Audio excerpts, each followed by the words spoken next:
Y es por eso que en esta mañana permíteme, en la gracia de Dios, compartir contigo un tema que lleva como título Renovando Paradigmas. Eh, Paradigmas son ideas, son diversas ideas que hay. Por ejemplo, una de las ideas es que muchos hemos creído que la cigüeña nos trajo, ¿sí? Hasta un tiempo determinado. Son ideas, son ideas. Pero así como en este campo, en los diversos campos empresariales, laborales, económicos, de inversión, sociales o de la familia, siempre hay paradigmas. Y también en lo eclesiástico, en lo teológico, hermanos míos, hay ideas que muchas veces están equivocadas, que necesitamos renovar. Y creo, hermanos míos, que Dios nos está instando con este tema a crecer, a crecer y a crecer más para la alabanza de su gloria. Antes de abordar, yo quisiera tener unas palabras de oración, hermanos míos, porque puede ser que también cada uno de nosotros tengamos paradigmas o ideas que aún no hemos renovado y que podrían ser un obstáculo para nuestro crecimiento en las cosas de Dios, o podría ser un obstáculo para no disfrutar. Hemos de escuchar esa linda alabanza, que Jesús ya hizo todo, ¿sí? Y esas ideas, esos paradigmas, si no los renovamos, no vamos a poder disfrutar de lo que Jesús ha obtenido por nosotros. Y es así, entonces yo te invito a orar a esta hora. Padre, muchísimas gracias, Señor, por esta obra suficiente, efectiva, eficiente, Señor, gloriosa, maravillosa. Ya no se necesita nada. La salvación del hombre está hecha, Señor. La disfrutamos, la vivimos, Señor. En esta mañana te rogamos, glorioso Espíritu Santo, que nos permitas renovar ideas, paradigmas, si tuvieras que aún faltan renovar, que no nos permiten disfrutar, que no nos permiten tener seguridad, que no nos permiten caminar en este peregrinaje, en esta tierra con seguridad, con convicción, con certeza. Ayúdanos, glorioso Espíritu Santo, y glorifica el nombre de Jesús en esta mañana también. En el nombre de Cristo Jesús. Amén. Amén. Amén. Está basado en Efesios capítulo 2, versículos del 4 al 9. Lo tenemos en la pantalla. Efesios capítulo 2, versículos del 4 al 9. Pero Dios, que es rico en misericordia, por su gran amor con que nos amó, aun estando nosotros muertos en pecados, nos dio vida juntamente con Cristo. Por gracia sois salvos. Y juntamente con Él nos resucitó y asimismo nos hizo sentar en los lugares celestiales con Cristo Jesús, para mostrar en los siglos venideros las abundantes riquezas de su gracia, en su bondad para con nosotros en Cristo Jesús. Porque por gracia sois salvos por medio de la fe. Y esto no es de vosotros, pues es don de Dios, regalo de Dios, no por obras, para que nadie se gloríe. ¿Qué es renovar? Es sustituir, hay que reemplazar. ¿Qué es un paradigma? Ya les mencioné, es una idea, es un esquema mental, que se ha decidido conservar a través del tiempo. Hemos hablado del caso de que una cigüeña nos traía a nosotros. Otro paradigma, otra idea, por ejemplo, que Papá Noel nos trae el regalo en Navidad, ¿verdad? Otra idea también es, y Adán comió la manzana. Es una idea equivocada. Tenemos que renovar. ¿Y cómo se renueva? Mirando la verdad. ¿Y la verdad en dónde la encontramos? La encontramos en la palabra del Señor. Es importante, considero este tema para nosotros, amada iglesia, porque si lo miramos de dos perspectivas, desde la perspectiva del prójimo, a ellos les falta renovar muchas ideas, y también desde la perspectiva de nosotros como iglesia, puede suceder que nos falte renovar ideas, paradigmas, que aún la conservamos.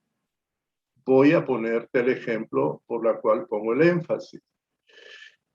La iglesia de los Gálatas fue fundada en el año 57 y Pablo le escribe una carta, le escribe una carta. Fue fundada en el año 47 y le escribe una carta en el año 50-56. ¿Pero qué le refiere ahí? Le dice, habéis empezado por la gracia, habéis caído de la gracia y has vuelto a lo que es las obras. Entonces, quiero dar ese enfoque en esta mañana a este tema, mirando a nuestro prójimo que tiene muchas ideas que tiene que renovar, pero que también como iglesia nosotros tenemos que renovar ideas que nos están obstaculizando para nuestro crecimiento y disfrute y gozo de lo que Jesús ha hecho por nosotros. ¿Sí? Y lo vamos a mirar en cuatro puntos. Vamos a mirar las ideas que se tiene de Dios. Segundo, vamos a ver los paradigmas, las ideas que se tienen de la condición del hombre ante Dios. Y tercero, es los paradigmas de la salvación. Y cuarto, es el paradigma o la idea de la relación con Cristo.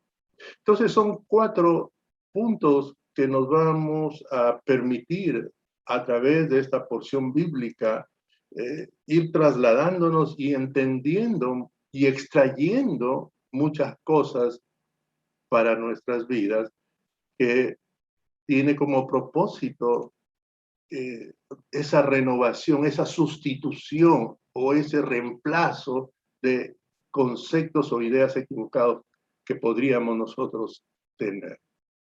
Entonces, las ideas de Dios, primer punto. ¿Recuerdas qué ideas tenías tú de Dios antes de venir a Dios? Muchas, ¿verdad? Y también nuestro prójimo fuera de la iglesia tiene muchas ideas, hermanos míos. Son paradigmas que gobiernan su vida.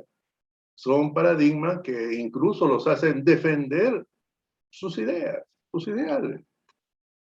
Pero tenemos que ir a la palabra de Dios.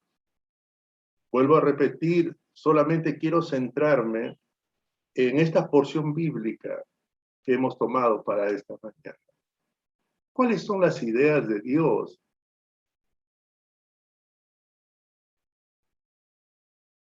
Por ejemplo, que Dios es un Dios castigador. ¿Sí? Esa es una idea, un paradigma que ha cargado el niño, el adolescente, el joven. Esa idea fue interpuesta en una buena intención de los padres para hacer lo que ellos nos decían. Entonces, Dios es un Dios castigador. Y cuando nos relacionamos con Él, pensamos que está esperando un minúsculo error para golpearnos, castigarnos. Pero ese es un paradigma que gobierna. Es un paradigma equivocado. ¿Qué más? ¿Qué otras ideas quiero sumar a las que ustedes ven en la pantalla, a esas ideas que tú tenías antes de Dios? Que es un Dios distante, por ejemplo, que Él nos ha creado y se ha ido y dicen, gobiernense ustedes y yo vengo a pedir cuentas. Eso es falso, eso es equivocado, es algo errado.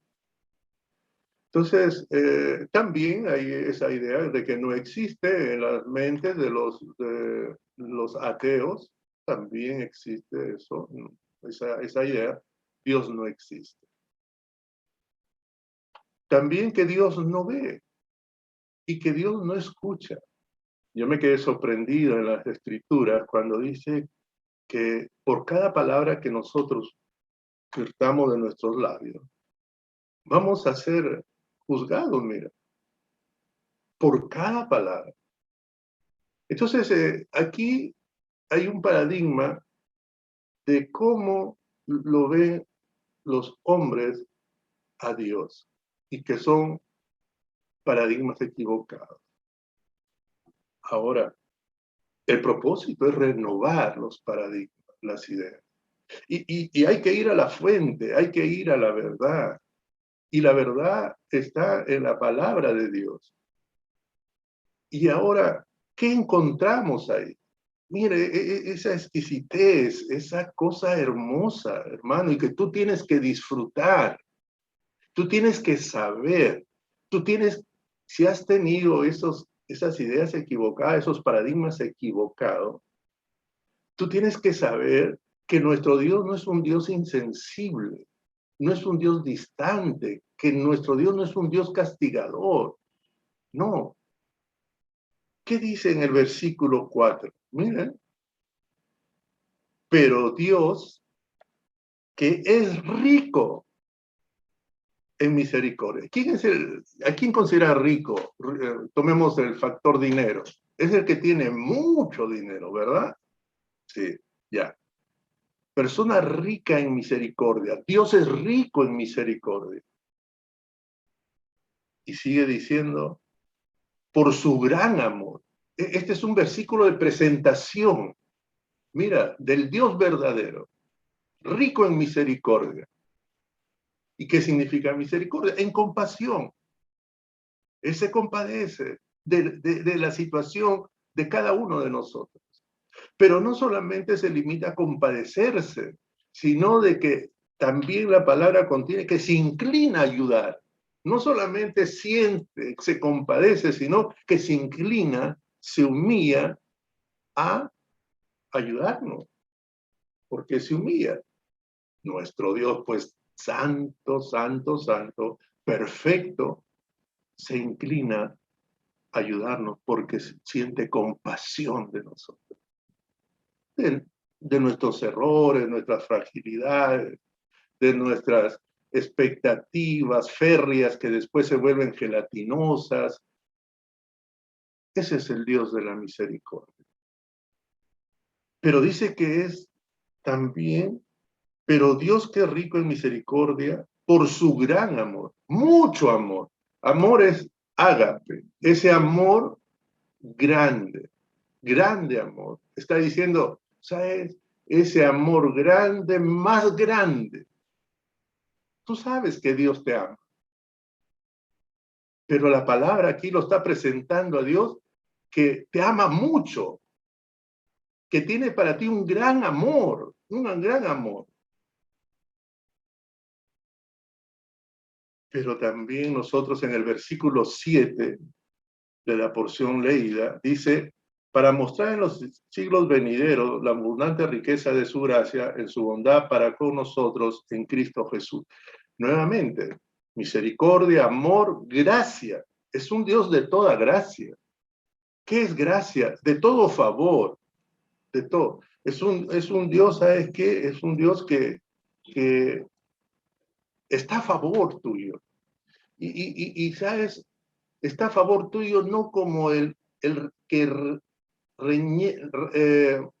como que reniega, No, porque la palabra dice, ¿sabes? Lo hace con alegría. ¿Sabes por qué lo hace con alegría? Primero porque eres su creación, porque tiene su imagen y semejanza. Y lo segundo y lo principal, lo cual irradia esa alegría, ¿sabes por qué? Porque no menosprecias a Jesucristo, no lo rechazas a Él y le tienes respeto a Él. Entonces, mira, es un Dios misericordioso, es un Dios de amor, es un Dios de toda gracia, pero es un Dios también de toda bondad. Y cuando nos está refiriendo un Dios de toda bondad, es una inclinación, una tendencia natural a lo bueno. ¿Y dónde está el castigador? ¿En dónde está que le está esperando a golpearte? Amada iglesia, amado prójimo, ¿sabes? Estas son las verdades. Entonces, este paradigma de Dios, esta idea de Dios, tenemos que renovarla. Y cuando lo renovamos, ¿sabes qué sucede, hermano? Te relacionas mejor con él. Tienes seguridad, tienes confianza, recurres a él. Pero si tú no has renovado esa idea de Dios, no te acercas a Dios. No tienes la inclinación de acercarte a Dios.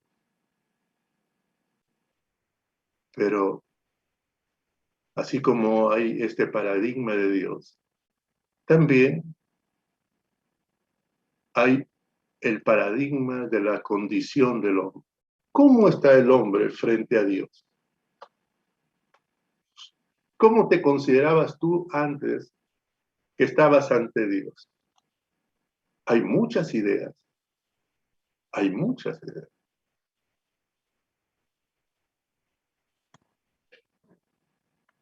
Y ahí están algunas de esas ideas que tú podrías agregar si recuerdas qué ideas tenías de tu condición ante Dios. Yo recuerdo que pensaba, nazco, crezco, desarrollo, tengo mi familia, me muero, me voy al cielo. Son ideas, ¿verdad? Son ideas. Así también, ¿cuál es mi condición ante Dios? ¿Sabes que tengo mi religión? Ya, y eso es mi seguridad. O sea, ojo, en el mundo hay 4.200 religiones, hermanos míos. Y ¿sabes? Hay muchos que se amparan que porque pertenecen a una religión, su condición con Dios está bien. Y eso es falso. También, ¿cuál es la condición ante Dios? ¿Cuál son otros de los paradigmas? Estoy bien, no hago mal, me relaciono con Dios, no hago mal. Eh, otro es, Dios no gobierna la creación. Otra idea equivocada, si me muero voy al cielo. Así, así. Nada malo hago. Mi condición ante Dios está bien. Sé que Dios es mi pata, es mi amigo. Son ideas y podría haber cientos de ideas equivocadas. Y tenemos que ir nuevamente a la palabra de Dios. ¿Qué dice la palabra de Dios? ¿Cuál es la verdad? Lo dice claramente en el versículo 5.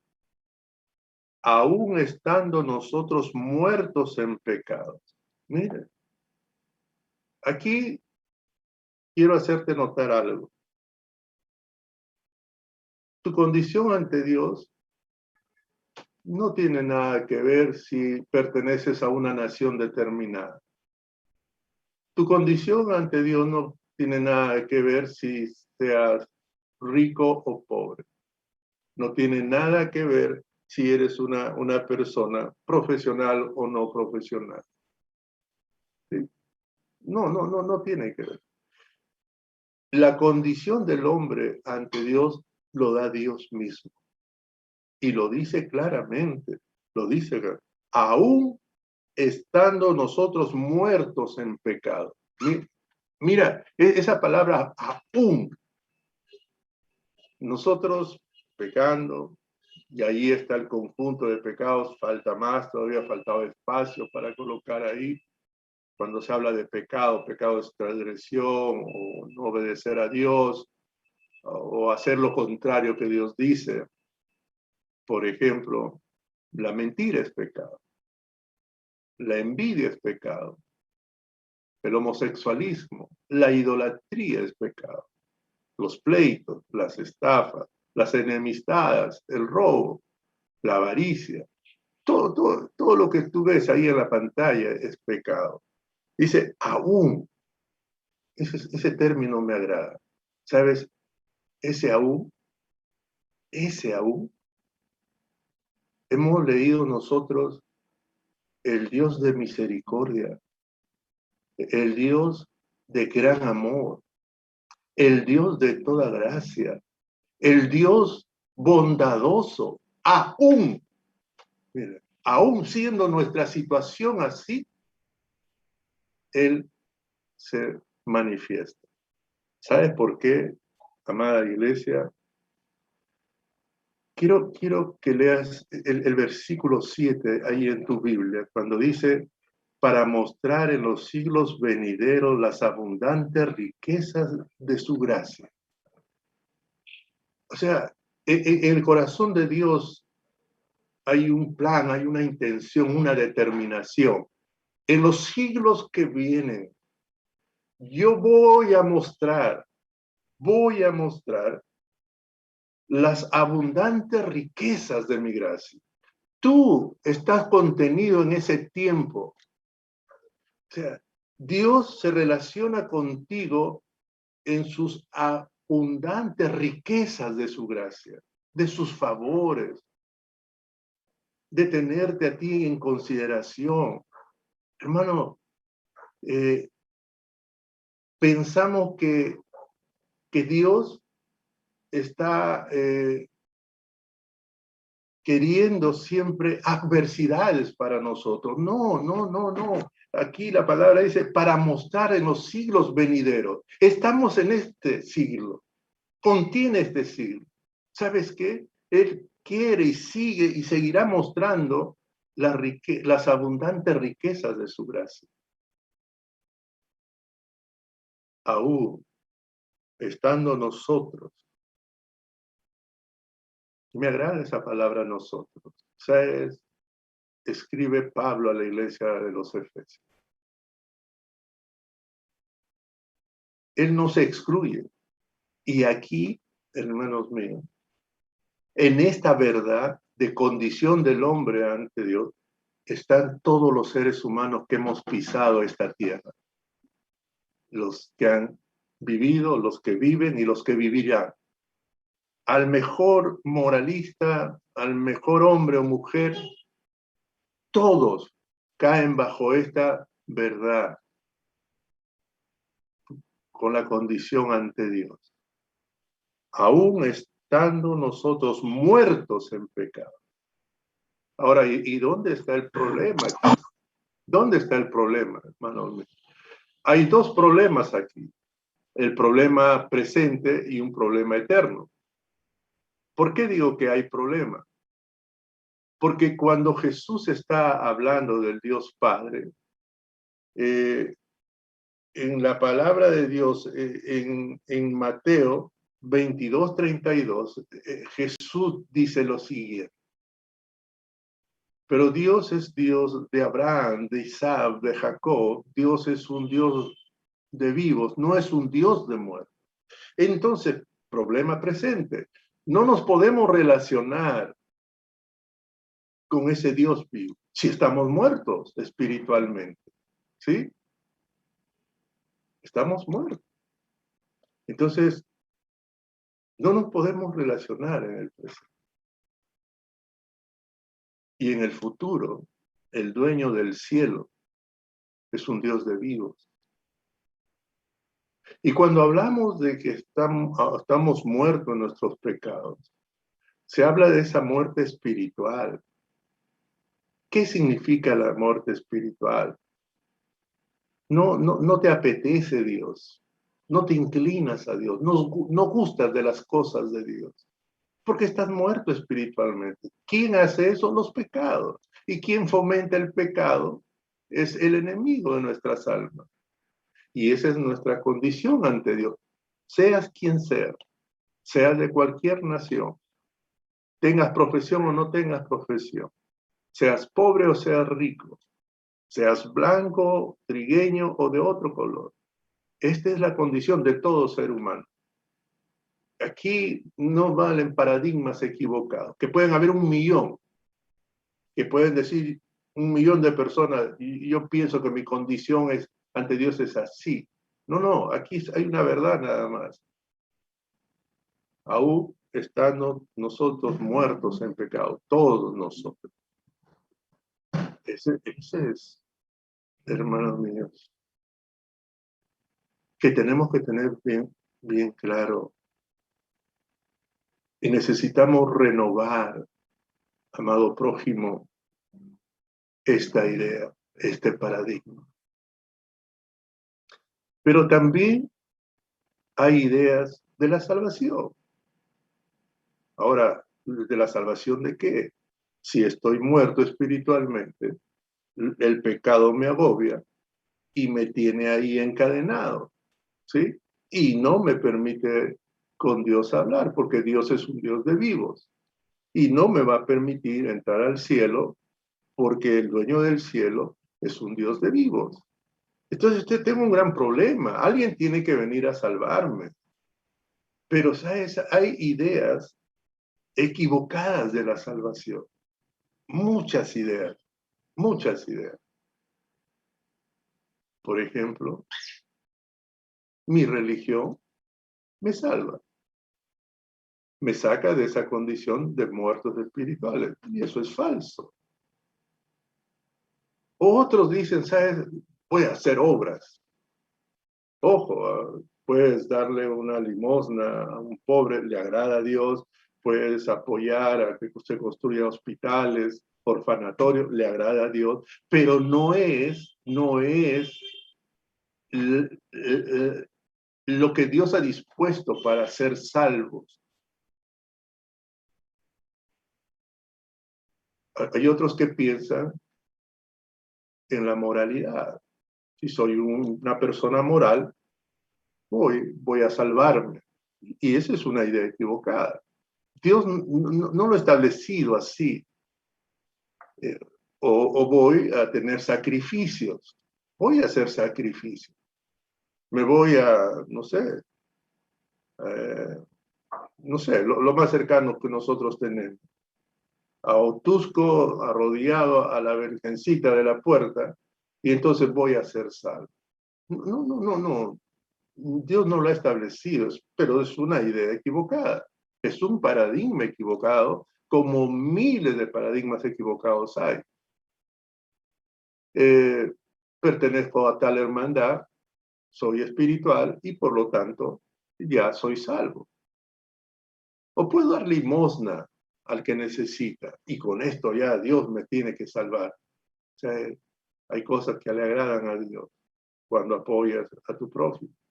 Pero no es la condición para ser salvo. Y esos son paradigmas equivocados. Son paradigmas. Entonces, los paradigmas de la salvación.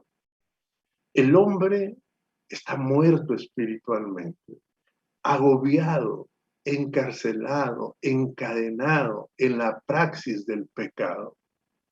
Y está muerto espiritualmente y no puede relacionarse con Dios. Alguien tiene que salvarlo. Tiene que haber una forma de salvarlo. Y salvarlo es liberarlo de eso. Mira, es sanarlo interiormente de todas las consecuencias de vivir de esa manera. Imagínate, pues, si tú vives robando siempre. ¿Mm? Eso es pecado, ¿verdad? Esa práctica te la muerte espiritual. Pero en tu interior, tus emociones se distorsionan porque paras huidizo, porque paras apropiándote de lo ajeno. Entonces, otro ejemplo es la idolatría, es pecado. ¿Sí? Y dice que el que practica el pecado, o sea, está muerto espiritualmente. Esa es la condición. Y entonces, tu mente, tu conciencia y tus emociones, cuando practicas la idolatría, se distorsionan. Entonces la palabra salvación significa alguien tiene que venir a librarlo de eso. Alguien tiene que venir a sanarlo de eso. Alguien tiene que venir a redimirlo de eso, sacarlo de ahí. Redimir es sacarlo, comprarlo. Pero estas son las ideas equivocadas que hay con respecto a la salvación.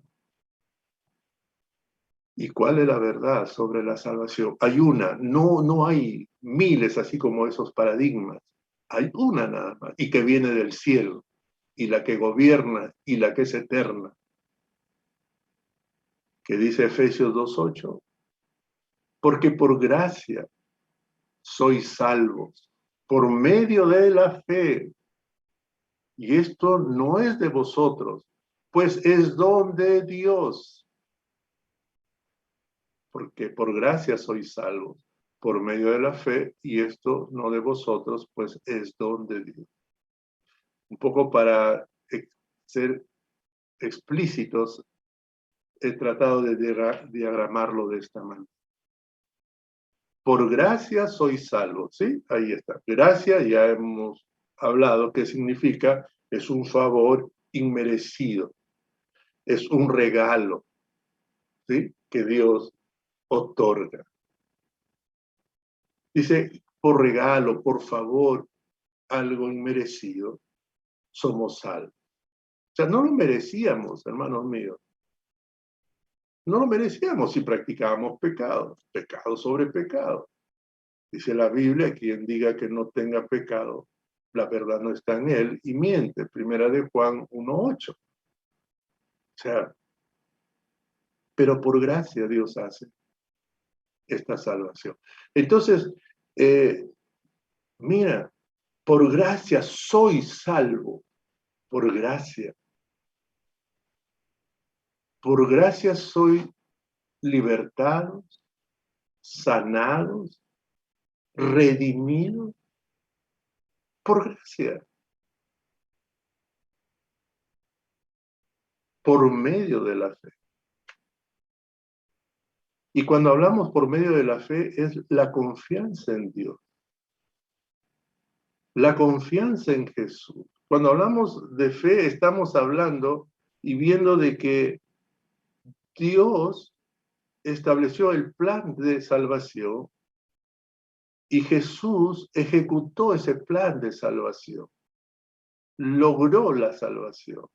Y cuando dice fe es creer y tener confianza en lo que Dios ha establecido y en lo que Jesús ha logrado. La salvación no es algo que el hombre puede obtener. Y lo refrenda cuando dice, esto no es de vosotros, es un don de Dios, es un regalo de Dios. La salvación, el ser librado, redimidos, sanados, es un regalo de Dios, inmerecido, gratuito, pero parte de Dios. Mientras que muchos hombres, muchas personas quieren ganarse el cielo, salvarse ellos mismos a su manera y no considerando la única verdad, absoluta y verdadera de la salvación, van experimentando tropiezos sobre tropiezos, error sobre error. Pertenezco a tal iglesia, soy salvo. Ajá. Soy religioso, soy salvo. Soy de la hermandad, soy salvo. doy limosna, soy salvo. Y así, pero son paradigmas equivocados. Somos salvos por Dios, porque es un regalo de Dios. Dios lo ha hecho. ¿Y qué es lo que nos pide a nosotros, hermano? ¿Qué es lo que nos pide a nosotros? ¿Te ha pedido a ti sacrificio? No, no, no, no. Dios lo planeó. Jesús lo ejecutó y lo logró. Y eso es lo que quiere Dios, que tú confíes. Si tú confías en ello, bienaventurado eres. Bienaventurado. Pero también hay un cuarto paradigma, y eso es lo que me centra también mi atención. Paradigma de la relación con Cristo. Hemos visto el paradigma de Dios, qué piensa nuestro prójimo de Dios. Hay incluso nosotros mismos que falta conocer a ese Dios de misericordia, de amor, de gracia, de bondad, de relacionarnos con Él, de creerle que Él manifestó y quiere mostrar en los siglos venideros las riquezas de su gracia. Hemos visto nosotros los paradigmas de la condición del hombre. ¿Sí? ¿Cuál es la condición del hombre? El hombre define su condición. Yo estoy bien, estoy bacán, Dios es mi pata, es mi amigo, yo vivo, muero y me voy al cielo. Son ideas equivocadas, erráticas, erradas.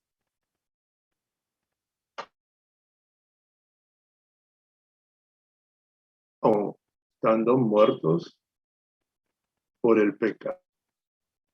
Y hemos visto un tercer punto que es el paradigma de la salvación. Soy salvo por pertenecer a tal iglesia, soy salvo por hacer tal cosa, soy salvo porque hago este sacrificio, soy salvo por portarme bonito, soy salvo por ser un hombre moral. Son paradigmas equivocados. Ya hemos visto la verdad de la salvación. Es un regalo de Dios. Dios lo ha logrado, Él lo planificó, Jesús lo ejecutó y eso, que Dios lo planificó, que Dios en su amor, en su misericordia, en su gracia, en su bondad, ha hecho eso por nosotros. Y creer y confiar que Jesucristo, cuando fue al madero, Él estaba yendo a nuestro lugar, nos sustituyó. Eso tenemos que entender. Hasta ahí, bien. Pero aquí viene un cuarto paradigma que tiene quizás una inclinación mayor a la iglesia, paradigmas de la relación con Cristo. ¿Sabes por qué? Uno de los problemas que hubo en la iglesia de los Gálatas es que ellos empezaron creyendo fuertemente en la verdad absoluta de la salvación.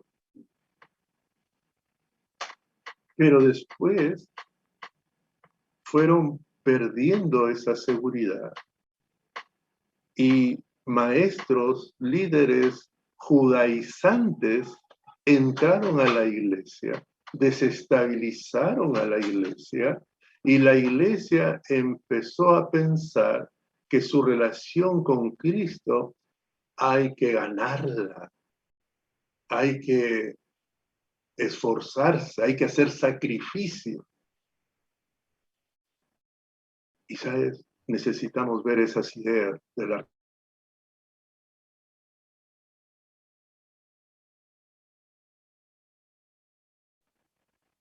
Hay una relación con Cristo, y pongo, no entendida. Es un término que creo que es puntual utilizar. Mira, en el versículo 5 nos dice, nos dio vida juntamente con Cristo. O sea, con Cristo tenemos vida. Juntamente Él nos resucitó. Cristo nos resucitó. Nos hizo, en el versículo 6b dice, nos hizo sentar en los lugares celestiales con Cristo Jesús. ¿Y qué significa con? Es una preposición que significa donde van dos aparejados, ocurren a la vez. Entonces, te pregunto, ¿tú por quién tienes vida? ¿Por quién resucitaste? ¿Por quién te hicieron sentar en lugares celestiales? ¿Y quién hizo sentar? ¿Quién te ha dado vida y quién ha resucitado? Dios. ¿Pero por qué lo ha hecho? ¿Por ti? ¿Individualmente por ti? No, hermano. No, no. Nosotros éramos indignos. No había probabilidad. Dios hizo posible. El Dios de los imposibles. Y nuestras vidas tienen una fuerte relación, van aparejadas con Cristo. ¿Sabes? Tú tienes vida porque tienes al autor de la vida. Tú fuiste resucitado por Cristo. Y si has sido sentado en los lugares celestiales es porque estás con Cristo Jesús. Esa palabra con es un medio, es un instrumento, un modo que sirve para hacer o alcanzar las cosas. Es un término de relación. Es decir, tú vas a tener vida espiritual con Cristo. Sin Cristo no. Has sido resucitado con Cristo. Y estás sentado en los lugares celestiales con Cristo. Sin Cristo no. Entonces, ya tú has tomado tu decisión.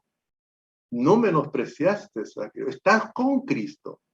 Y tú tienes que creer este beneficio, esta bondad. Tú tienes que creer esta bendición que viene cuando tú tomas la decisión de aceptar a Cristo. Tu vida está con Cristo. ¿Acaso no dice de modo que si alguno está con Cristo, es una nueva criatura? ¿Sí? ¿Recuerdan? Entonces, hermano mío, ese paradigma, esa idea de relación con Cristo, muchas veces eso no lo tenemos bien claro. Y eso puede ser motivo que ideas judaizantes, cuando hablo de ideas judaizantes, estoy hablando de ideas de que tú tienes que ganarte para que tengas vida espiritual. O sea, tienes que hacer cosas para que tengas vida espiritual. No, la vida, ¿sabes qué? Es Cristo. Y tu vida está con Cristo. Ya tienes vida espiritual. Estás sentado tú en los lugares celestiales. No es que tienes que ganarte haciendo sacrificios, no sé qué cosa. Tú ya estás hecho sentado en lugares celestiales con Cristo.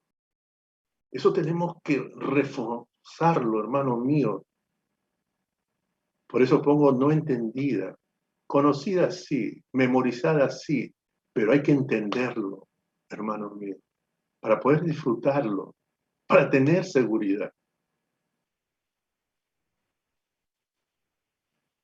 Pero también hay otro aspecto, otra preposición que nos deleita y que nos va a dar seguridad y nos va a permitir en la relación con Cristo sentir seguridad. En Efesios 2:7 dice, para mostrar en los siglos venideros las abundantes riquezas de su gracia en su bondad para con nosotros en Cristo Jesús. Mira, en es una preposición, pero quiero notar un privilegio que tú tienes. Dice la palabra, para mostrar en los siglos venideros. Tú estás en un siglo venidero. Corresponde a un siglo. Para mostrar en los siglos venideros las abundantes riquezas de su... Él quiere mostrar las abundantes riquezas de su gracia. Él no quiere que tú lo veas como castigador. No quiere que lo veas como que no escucha, como que no ve, como que es indiferente. No, no, no. Él tiene un favor, una inclinación, y lo hace con alegría, con disposición, porque la palabra gracia en su raíz es, ¿sabes?, hacerlo con alegría, con disposición. No lo hace amargado, por si acaso. Pero mira, hay otra cosa que observar acá. Para mostrar en los siglos venideros las abundantes riquezas de su gracia en su bondad, ¿qué dice? Para con, ¿qué dice? Nosotros. Sí es cierto, está para todo el mundo la salvación. Pero aquí ya puntualiza algo especial, un privilegio para con nosotros que estamos en Cristo Jesús.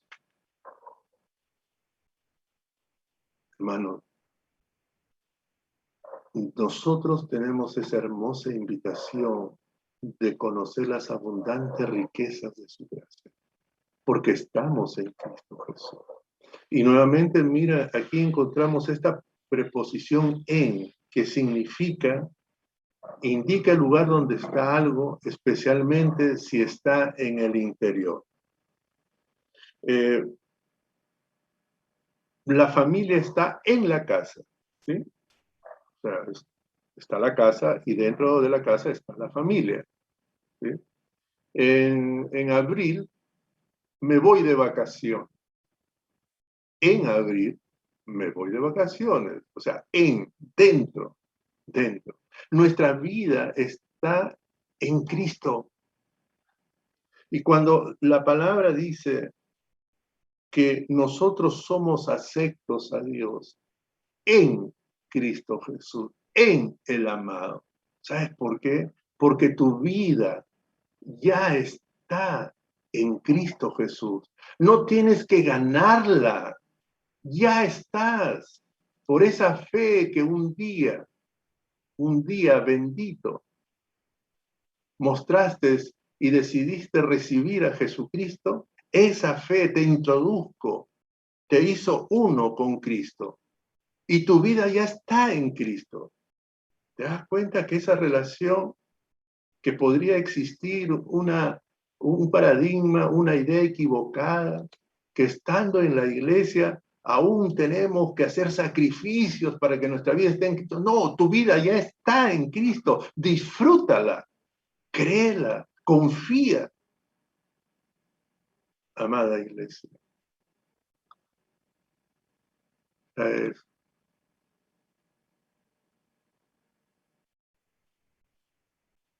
El paradigma de la relación con Cristo hay que entenderlo. Hay que renovar ese paradigma no entendido con entendiendo la relación con Cristo. Tu vida está con Cristo. Tu vida está en Cristo. Por fe, por esa bendita decisión que tomaste un día. Y sabes, cuando tú empieces a entender más y más, hermano, y te liberes de esas ideas judaizantes de que para estar con Cristo y estar en Cristo, necesitamos seguir haciendo sacrificios, necesitamos seguir haciendo, ¿sabes?, diversas cosas. No es así. Cuando nos vamos a librar de eso, ¿sabes?, vendrá la seguridad a tu vida, vendrá la verdadera libertad, tendrás esperanza en el mañana. Y por contemplar, mira, esa obra tan hermosa a favor tuya, inmerecida, de ese Dios de toda gracia, ¿sabes? Por fe, porque tú has creído, ¿sabes? En respuesta tú das un servicio a Él. No lo sirves por obligación, lo sirves por gratitud a Dios. Y ¿sabes? Cuando entendamos esa relación con Cristo ya ganada, ya establecida, ya tenida, ¿sabes?, vendrá el gozo de tu salvación y llenará tu alma. Podrán haber lluvias, tempestades, pero con Cristo se enfrentarán y el gozo de tu salvación estará ahí, y tu seguridad, y tu libertad, y tu esperanza. Amada iglesia, hay que renovar paradigmas, hay que sustituir ideas equivocadas. Y no hay otra forma que es a través de la palabra de Dios, la verdad de Dios. Por eso, hermanos míos, estudia la palabra, estúdiala personalmente y estúdiala comunitariamente con la iglesia. Ahí está la Academia Bíblica, ahí estamos los hermanos mayores en la fe que te podemos enseñar. Hermano, voy terminando con esto. Un hombre llegó a decir, recibió a Cristo. Y llegó a pensar así, ya es suficiente, ya habiendo recibido a Cristo, suficiente. Pero en su vida no había gozo, en su vida no había seguridad, en su vida no había libertad, no había esperanza, no servía a Dios. Y transcurrieron años y fue por el camino donde vamos a ir todos, y murió. Una vida de insatisfacción, ¿sabes por qué? Porque no entendió la relación con Cristo. Y para entender, hermanos míos, hay que estudiar la palabra. Para conocer y entender y disfrutar lo que Jesús ha obtenido por nosotros. Para conocer, entender y disfrutar cómo es nuestro Dios, está la palabra de Dios. Te animo siempre a estudiar la palabra. Voy concluyendo con esto. De seguridad que la renovación de paradigmas traerá transformación de esto. Hace eco con Romanos 12, 3, cuando dice, transformad mediante la renovación de vuestro entendimiento para que comprobéis la buena voluntad de Dios, que la voluntad de Dios es buena, agradable y perfecta. ¿Sí? Entonces, de seguridad que la renovación de paradigma, la renovación de ideas, te va a traer transformación. Puede suceder, amado hermano, amada hermana, que en tu vida se ha paralizado la transformación de ir siendo mejor. Es porque has dejado de renovar paradigmas. Y esos paradigmas, esas ideas, son las que detienen tu crecimiento. son las que detienen tu alegría, son las que detienen tu seguridad, son los que detienen el gozo de la salvación en tu alma. Tus ideas de Dios, de tu condición ante Dios, tus ideas de la salvación y la de tu relación con Cristo, ¿cómo están? ¿Han sido renovadas ya? Bienaventuradas. Pero si aún no lo has hecho, hoy es el tiempo de hacerlo, empezar a hacerlo. Hay que renovar paradigmas para seguir siendo transformado. Y nunca te olvides de esto, hermano. Que Dios ha dispuesto en los siglos venideros mostrar la grandeza de su gracia, las grandes riquezas de su gracia. Y estamos en este tiempo. Y si tú quieres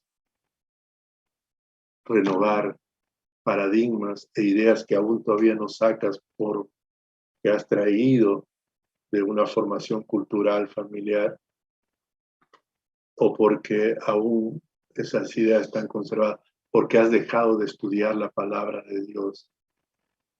Estás en ese tiempo dispuesto por Dios en donde Él ha dicho que va a mostrar las riquezas de su gracia, las grandes riquezas de su gracia, de su favor. Dios hizo toda la obra de salvación. ¿Qué te pide? Que creas, que confíes, que Él planificó el plan de salvación, que Jesucristo ejecutó y logró la salvación. Eso es lo que te pide, iglesia. Justo por la fe vivirá, por la confianza vivirá. Confiemos en Dios, confiemos en nuestro Señor Jesús. Permíteme hacer una oración. Padre, todas nuestras vidas, todas nuestras ideas, Señor, están delante de ti. Tú sabes, Señor, si hemos renovado esas ideas equivocadas. Perdónanos, Señor, si no lo hemos hecho, si no hemos renovado paradigmas, las cuales son las razones por las cuales no disfrutamos ser cristianos. No tenemos la seguridad o no hay una inclinación, una disposición a servirte con gozo, con alegría, por gratitud. Perdónanos, Padre. Y te ruego, glorioso Espíritu Santo, ayuda a esta tarea. Te ruego que nos ayudes a todos a renovar ideas equivocadas que estancan nuestro crecimiento, que estancan este proceso de transformación y de perfeccionamiento en las manos del alfarero, del gran yo soy. Muchísimas gracias, Padre, por tu palabra. Bendice a mis hermanos. Bendícelos, Señor, con esa gracia que tú has determinado y has dispuesto, que mostrarás las riquezas, las grandes riquezas, Señor, de tu gracia.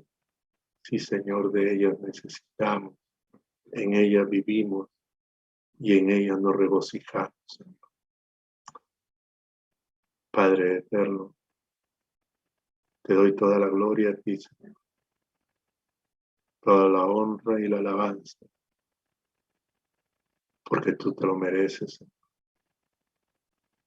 porque eres un Dios de misericordia, un Dios de gran amor, un Dios de toda gracia, un Dios de toda bondad. Y bendito sea desde la eternidad hasta la eternidad. en Cristo Jesús. Amén. Amén. Amén. Dios te